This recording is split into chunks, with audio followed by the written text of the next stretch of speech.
Hello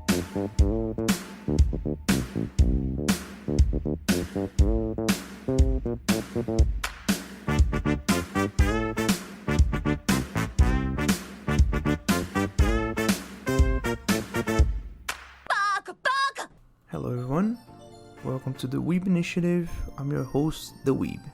This is the show where every other week I'll be talking about anime, manga, and everything in between.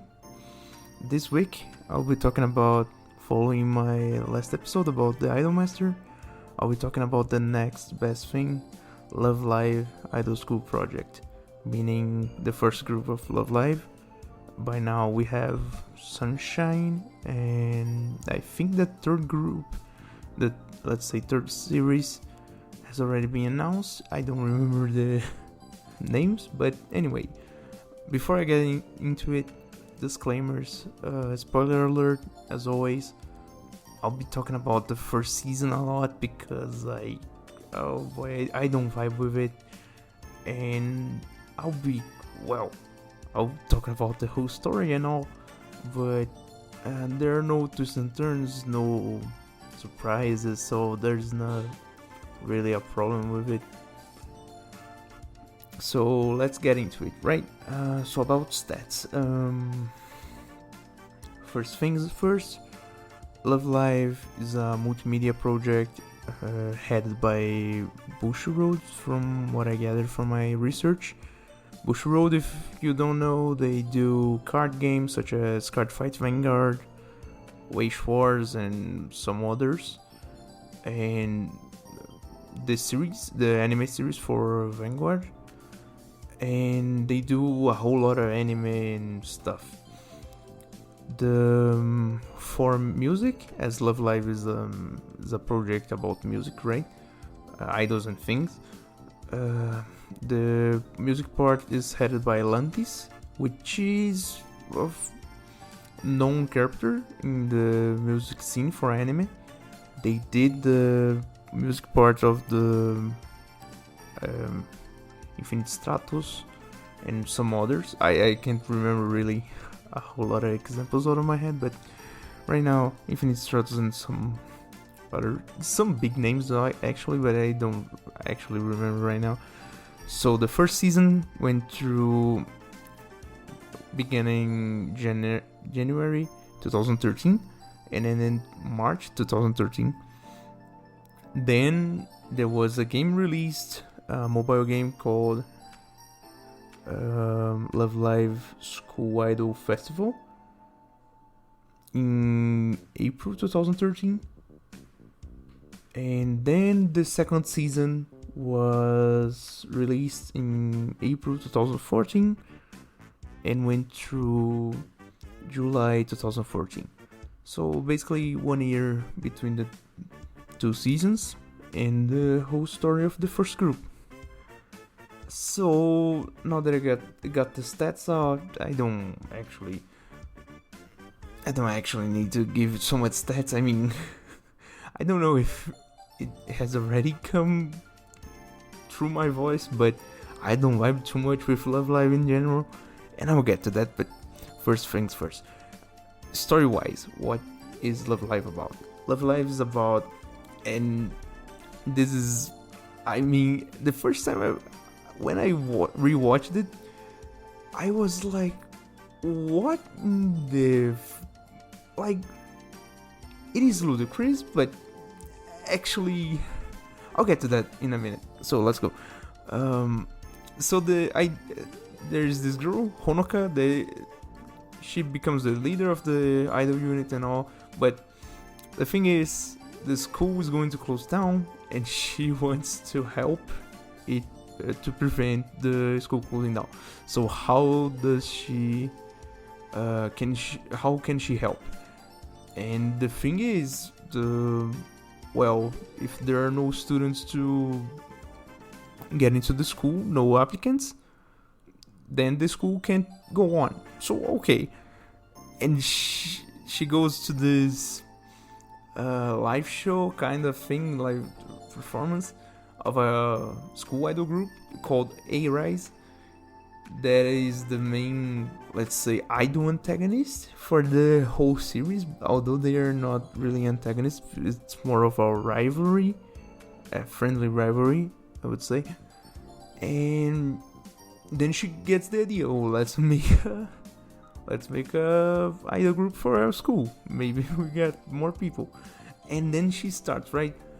And she enlists the help of Sonoda Umi and Kotori. I mean, I don't remember all the surnames, but I'll get there eventually.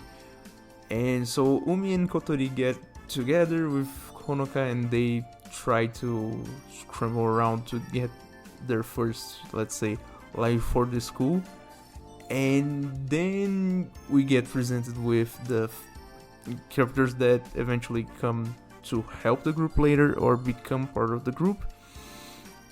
And their first life is, as you would expect, an empty auditorium. It is, to me, it's hard to see that kind of struggle. I think it is relatable. Like, you want to show something cool, but nobody's there. It hits too close to home, I would say. But anyways, then from them on, you see that things line up rather nicely. It's cute. It's cute. And this is the first point, right? Love Live is not much about the story of the character, not about character development even, but it is about different from Idolmaster, and I don't want to compare it too much, because Idolmaster was the first of its kind, and you can trace back some things in Love Live to Idolmaster, but Idolmaster was the first of its kind in this new post 2010s anime scene.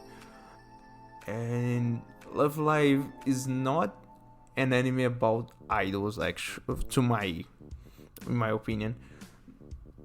Love Live is it's an school slice of life anime that has idol as its theme. So there are not really, if you think about Idolmaster, you don't see the struggles in preparing shows, in preparing to performances, trainings. It becomes way more, let's say, diluted, or better saying, easier to watch. I would say it does not show or require too much background information. You don't really need to understand how working works, really. If you have never worked in your life, you don't need to get it, but you don't. In Idolmaster, you can see work struggles, such as people being competent or being gullible to some higher powers and so on. But Love Life just cuts it right out, just being cute, being adorable, girls following their dreams, and so on and so forth. And that's cool. And that's the part where I eventually got it.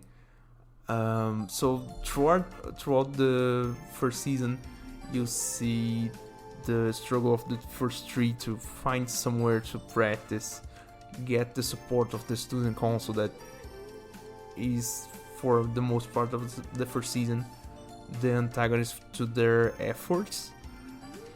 And eventually you get to see that, at least in my opinion, right, a whole lot of the story beats in Love Live are really badly presented, though the one thing that it can present really, really well is the girls being adorable. Some of the interactions are so adorable. It's so funny to watch. It's laden with memes. If you've never seen it, Nico Nico Ni is like the catchphrase of the whole series. And the whole anime is well humored. It is really lighthearted. It's really adorable, really wholesome. It does not show too much struggles, although I will say at some points you can kind of get that feeling like, oh boy, I really am rooting for the characters to get it right, to everything work out. And there are no stakes actually. Like, it is a slice of life school anime. There are no stakes really. There's no violence, nothing actually to happen. So obviously we will work out in the end, but at the same time, it is good to see. It's fulfilling. It's really, I don't have a better words, but it's just clean fun. It's entertainment. And so throughout getting back to the story, right?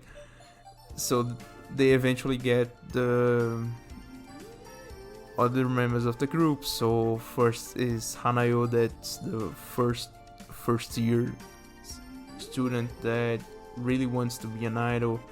Then comes Rin, and then comes the tsundere, twin old tsunderes, the book example of what's a tsundere, the one that says Betsuni to anything anyone asks. Maki is, in my opinion, the second best girl, but I'll get there. And Maki is mainly the composer for the songs. I mean I would say the composer. Umi at this point is the lyricist, and Kotori comes with the costumes. And well, I'll get to that. And then we get to the, let's say, middle to the beginning of the last part of the first season, where the third years get involved. So Honoka, Umi, and Kotori are second years. Hanayo, Amaki, and Rin are first years. And then comes the third years that are Eri, Nico, and the best girl in the series, Nozomi. Nozomi is the best girl. Don't at me. It's not even a competition. And then the group really forms with the 9 of them being muse, in reference to the 9 muses in Greek mythology. I don't know that much in that part of Greek mythology to say if there are really references, but anyways, not really important. So, and then they come with the after the whole group is composed, they come to the realization that actually the group began with the indirect efforts of everyone. So like, Nozomi gave its name anonymously, but gave its name. Eri actually, although she was against it, she recorded the video to prove to the girls that they could not gather public, although the video got them real good public and real good publicity. Nico was always wanting to join and always researching how to get them to do better as idols. It's a whole lot of cute stuff. It's fulfilling, man. I can't explain really.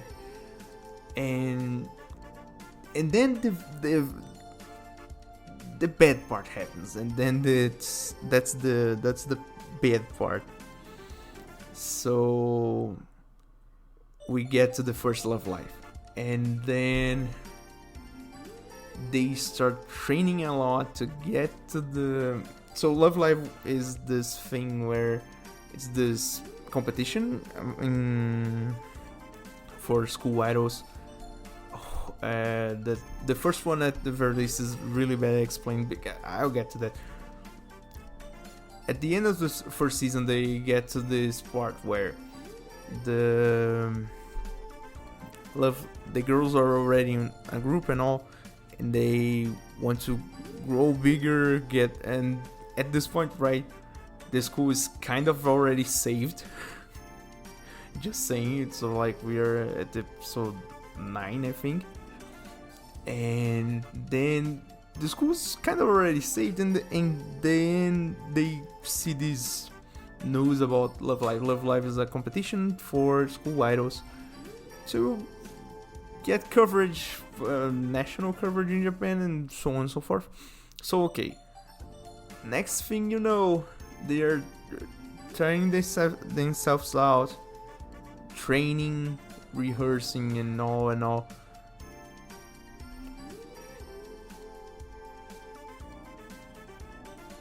And then, next thing you know, Honoka has an accent. I mean, it's not that bad, though she was sick and performing, so doing sport while you have a fever is not a good thing, and you may guess what leads to all, right? And that's when I get kind of mad at the series in general, because I mean, we are at episode 10. There are 3 episodes to end this season. What happens now is a bunch up, and I have one of my theories, right? At some point, someone comes into the room of the production and says, hold on, you are not going to give the Love Live win to the girls already. We have another season to cover. Just throw the towel. I don't care. They don't need it now. We can make it another season. We can do something else. And that's what really catches me, because after Honoka has her accent, that again, it's not really life-threatening or even that serious. They just throw the towel for the whole competition because I don't know why. Because their objective from the start was to get the Love Live and get public. And when they can't do it, although there's a setback, I would not say minor, but again, a setback, they cannot, although there's still time for them to prepare and compete, they just get out of the competition for no reason. And that's so shoehorned into me. Like, it's so blatant that they just wanted to extend the story because they didn't have anything else to say, to add to the anime.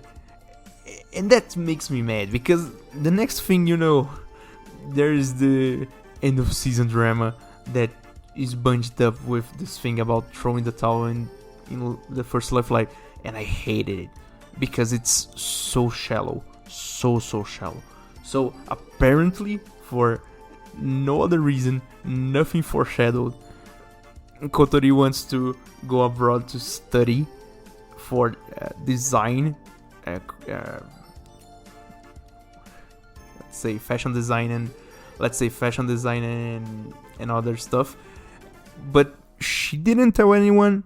It was not foreshadowed before, although it like comes, you see she looking at her mail one episode before the whole thing starts. So I get goddamn mad, right? I'm already bloody mad because they threw the towel, and now this end of season drama for no apparent reason just comes up to wreck the fun. I mean, oh man. And it comes to add to my point. The story beats in this show are not well presented. They are not well told, and in general, just a mess. The story is just a mess. The forte of this anime is being adorable, having its cliches, the girls.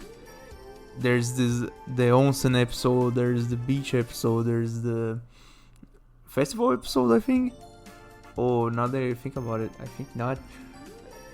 Anyways, back to the thing, right? And there's this whole drama because Honoka's still pretty pissed about the thing on Love Live, because she gets that it's her fault that everyone else chose to exit the competition, although she didn't want to, but she kind of knows that they had to. I don't think so, but anyways, I'm just telling about the story of the show. And then she's frustrated, everyone's frustrated, and at some point someone says about Kotori going abroad, and then she gets so mad, everyone gets mad, the blame shifting begins, and oh boy, I just got pissed at that point. And as you would expect, there's this whole thing where they hear it out from each other, they understand each other, and they make up eventually. And we get to the end of the first season. Well, balls, like, let's okay, just pack it. Let's go to season 2. Season 2 though, season 2 is a whole nother animal, a whole nother species. Season 2 begins with the looming threat, or I would say the ticking bomb of the fact that the third years are going to graduate already. And the girls just have some months before they say goodbye to a third of the group. At this point, Honoka, Umi, and Kotori are getting to the third year, and the girls in the first year are coming to the second year, and they are going to lose 3 of their members. And well, what you do? But the main thing is not that. The main thing about the second season is that there is the second chance.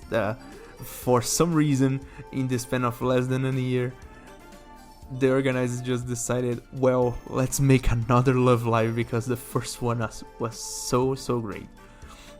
And it comes back to my point. Them throwing the towel on exiting the first competition was just a shoehorn to get the second season rolling. And you can't prove me wrong, man. It's so blatant. And then we get to the second point of the second season, right?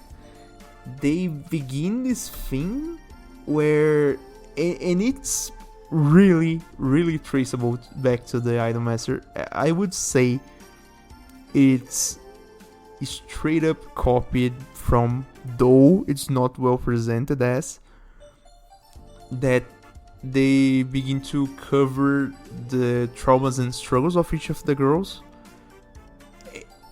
And well, it's just what you would expect. So Hanayo has this whole shyness thing, although it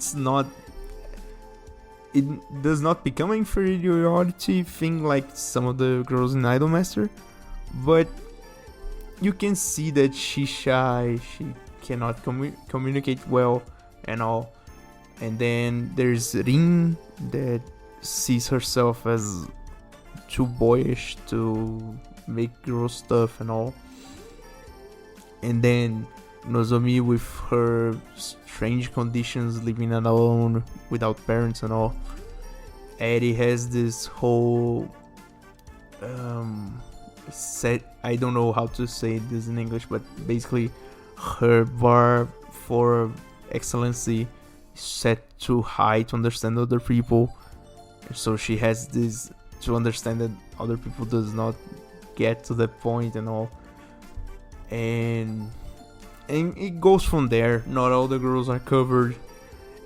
The one that I would say it's kind of a stretch, but one of the cutest ones is Nico, because Nico has this thing where she has 3 siblings, and oh, it's so adorable, her episode, that I don't even want to talk about it. But anyways, then they do this whole thing about covering all the girls for some episodes. The conclusion to Rin specifically is well done. The other girls are really just so. But the highlight of it all is the oh boy, episode 9, when they actually sing Snow Halation. Oh my god, it is. I was vindicated, alright?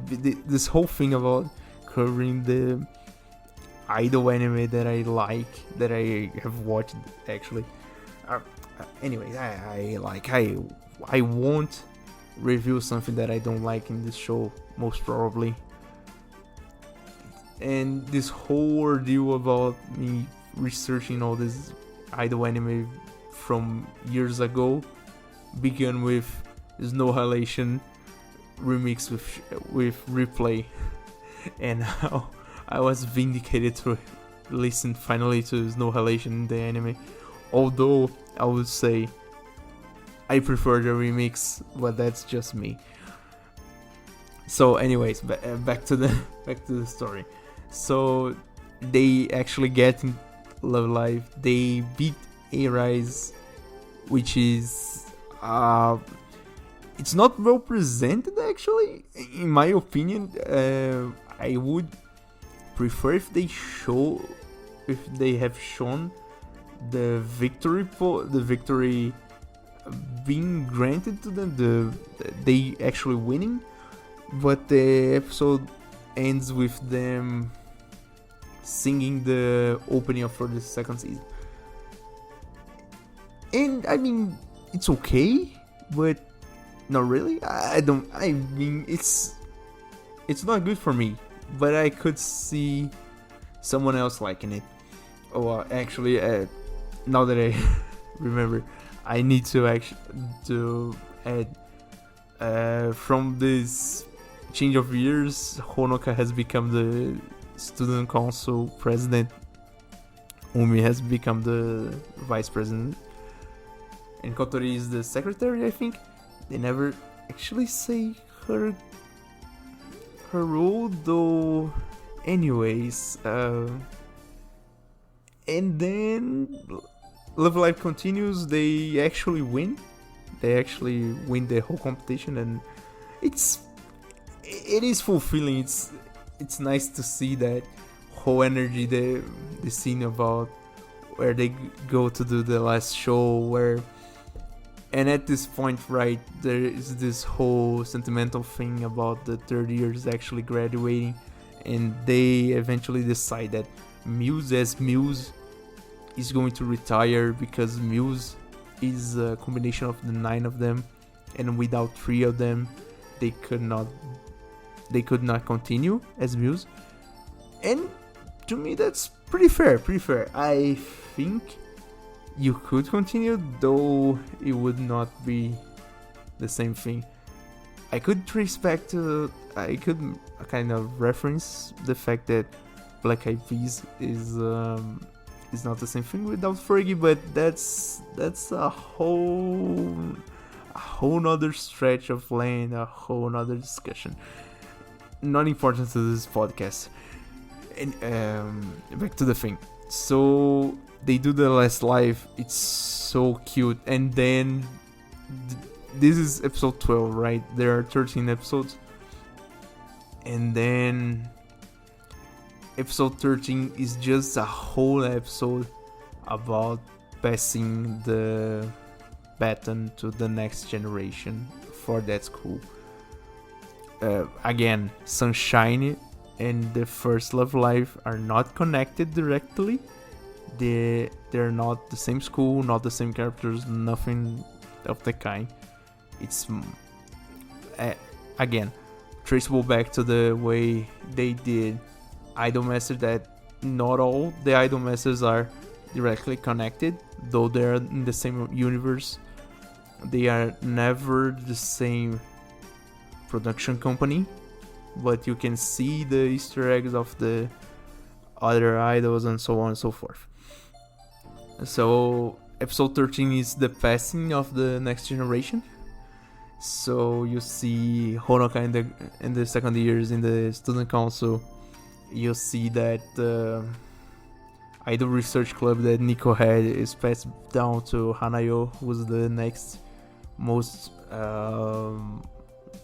passionate about idols in general, and the leader of the group becomes Rin, that is the next person to let's say bring out the enthusiasm of the other people.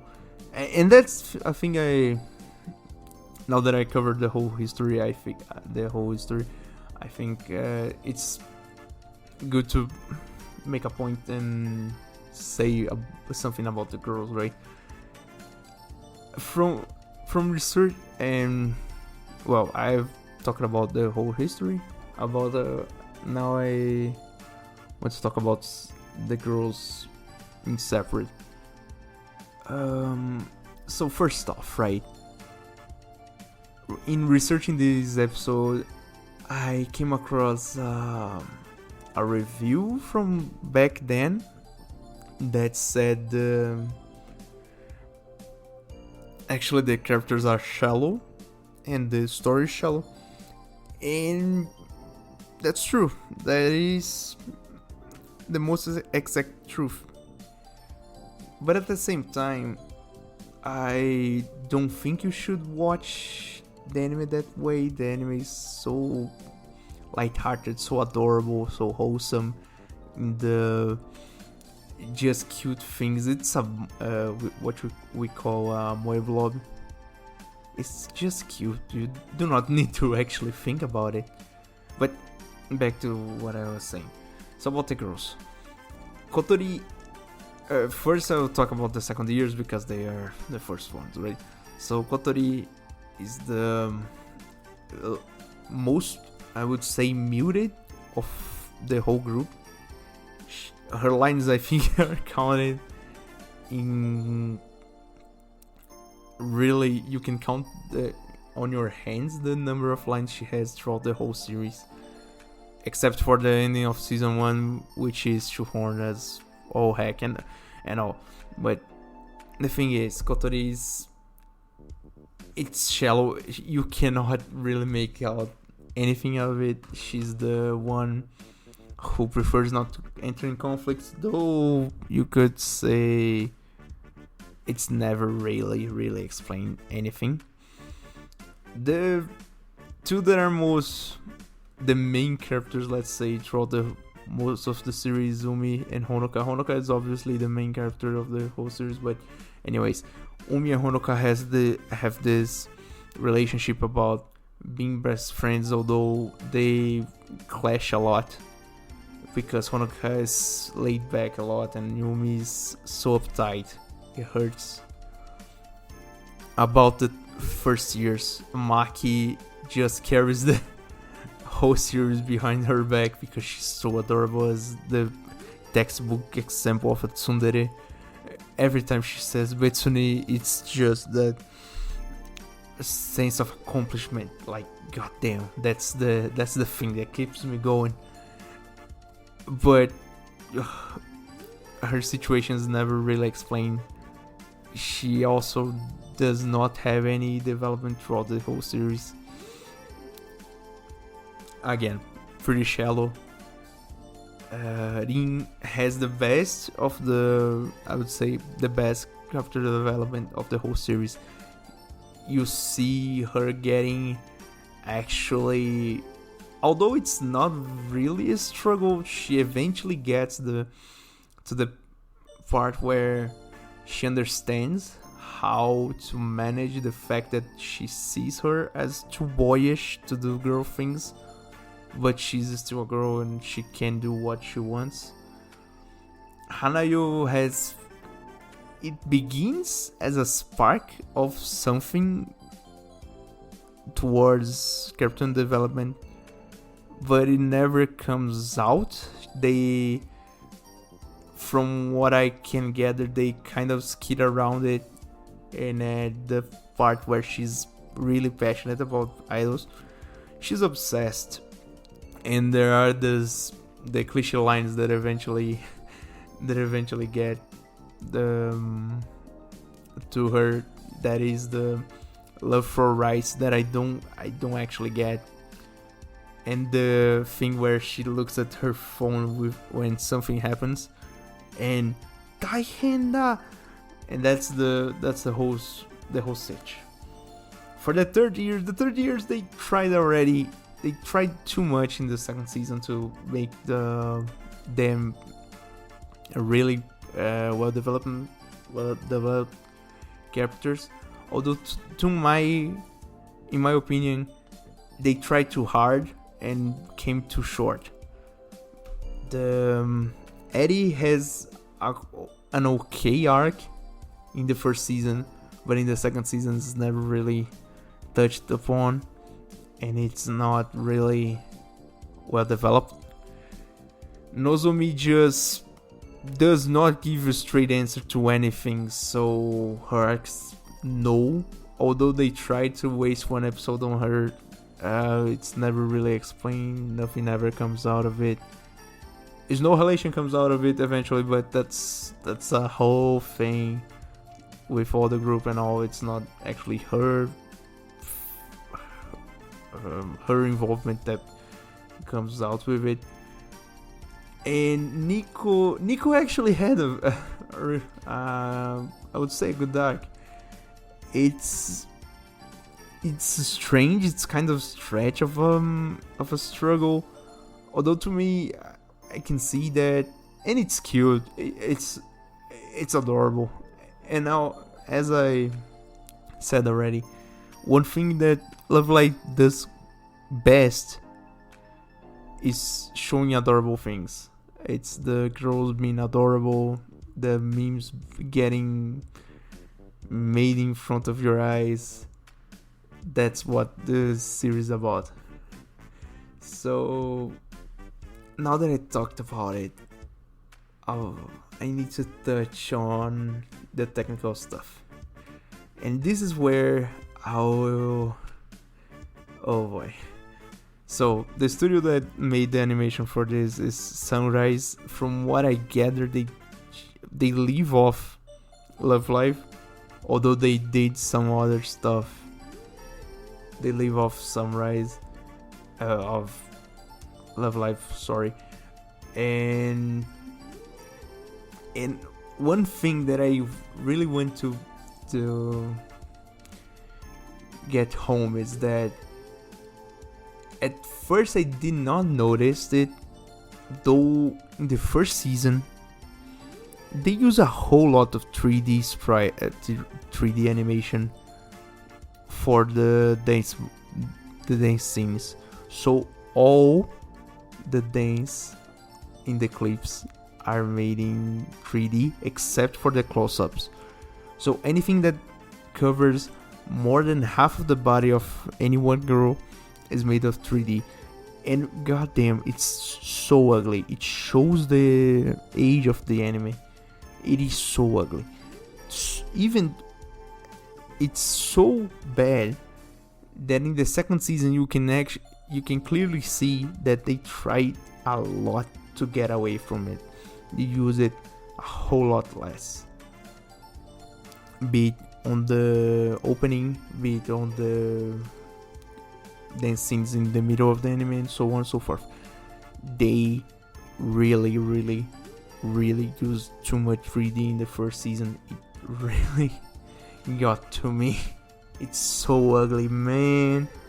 And the second season they kind of got away with using it less, and to me that was really the best of it.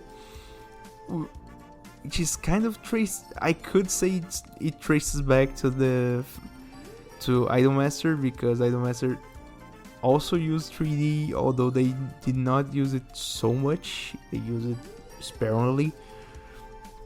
But anyways, and the next thing I want to say, the music for my tastes is kind of bland.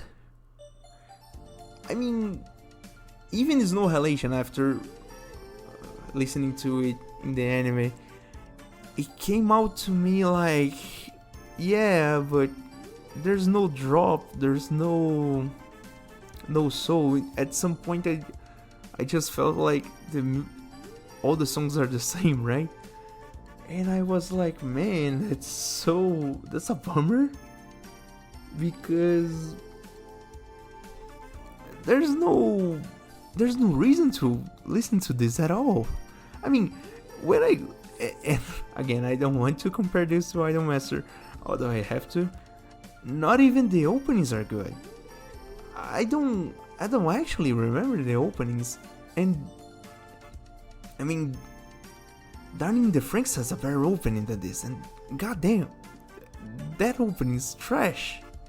I mean, it's not trash, it's a 6 out of 10, but it lacks a soul, it lacks a personality, I would say. Something that really pushes it out of the shell, really says, this is Love Live. At some points, I really thought the second season opening, just to be clear, is way better than the first. The first, I think they were testing the waters on a lot of stuff, and they kind of got what people wanted in the second season. The opening for the second season, as I was saying, at some point I really thought it was pretty similar to the opening to the second season of Idolmaster, although after hearing side by side, that's kind of a really long stretch,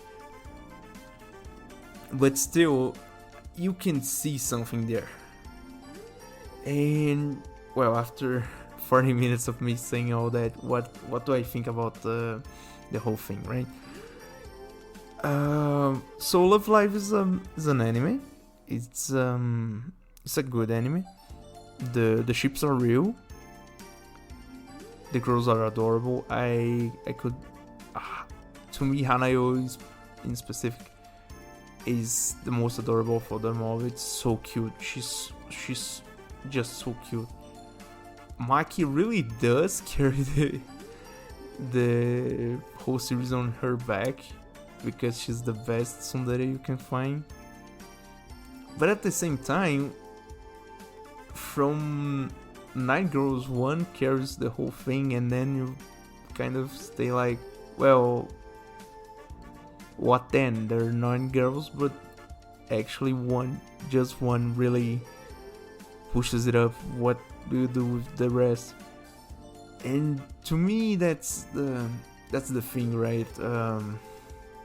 Love Live, I think in a whole lot of places it does not commit to anything. It tried, not that it tried so much, but it kept it too safe for anything. So Idolmaster, for example, and again, I really don't want to compare it, but that's the one point of comparison I have, because all reviews are comparisons to all other things and all. But Idolmaster, they committed to making an emotional, psychological kind of thing about work and its struggles. Love Live, I feel like it did not commit to anything. They really just went to town with the slice of life high school trope with idols sprinkled on top of it. And not to say they did a bad job at it, but it just comes out as not really, not to say well done, but it's so bland actually. As an idol anime or an anime in general, it kind of becomes bland, and that can be said about so much so many Moe Blob anime out there like K-On! And so on, but Love Live suffers really from not having a personality, in my opinion. But still, I would not say it's bad. It's really good to watch. It's entertainment. Again, it's laden with memes. The girls are adorable.